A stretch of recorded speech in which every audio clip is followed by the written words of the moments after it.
இனிமே தமிழ்நாடு பள்ளிகள்ல லாஸ்ட் பெஞ்சே கிடையாது. அதிரடி முடிவெடுத்த தமிழக அரசு. பள்ளிகளில் பாவடிவில் அமைய போகும் இருக்கை. பள்ளி கல்வித்துறை கொண்டு வந்த மாஸ்டர் பிளான். ஆனா இது உண்மையிலேயே சாத்தியமா? பிறர் தரப்பு சொல்றது என்ன? வாங்க விரிவா பார்ப்போம்.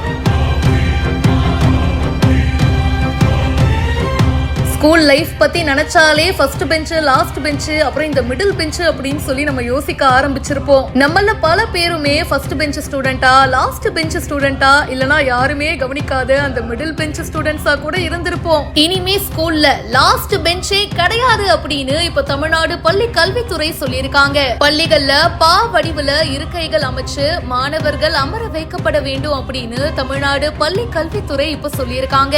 ஒரு மித்தர்களை இந்த லாஸ்ட் பெஞ்ச்ல உட்கார்ந்துட்டு இருக்கிற ஸ்டூடெண்ட்ஸ்லாம் வந்து சரியா படிக்க மாட்டாங்க அப்படி இப்படின்னு அதெல்லாம் உடச்சு எரியணும் அப்படின்றதுக்காகவே சூப்பரான இந்த ஒரு மெத்தட கொண்டு வந்திருக்காங்க.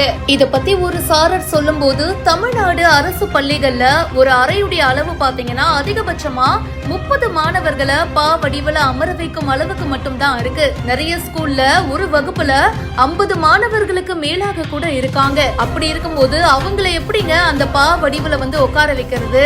அறையுடைய பக்கவாட்டுல உட்கார மாணவர்கள் எப்படி போர்டை பார்த்து எப்படி எழுதுவாங்க, படிப்பாங்க?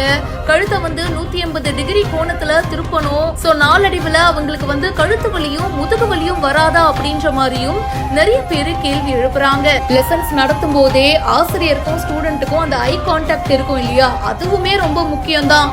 ஆசிரியருக்குமே மாணவர்கள் முன்புறம் உட்கார்ந்தா அந்த லெசனை நடத்துறதுக்கும் ரொம்ப ஈஸியா இருக்கும் அப்படின்னு சில சாரர் சொல்றாங்க. நடைமுறைக்கு இது வருமா, வந்தா இது சக்சஸ்ஃபுல்லா ஆகுமா அப்படின்னு பொறுத்திருந்துதான் பார்க்கணும். மேலும் பல இன்ட்ரெஸ்டிங்கான விஷயங்களுக்கு இப்பவே பிஹைண்ட் ரூட்ஸை ஃபாலோ பண்ணுங்க.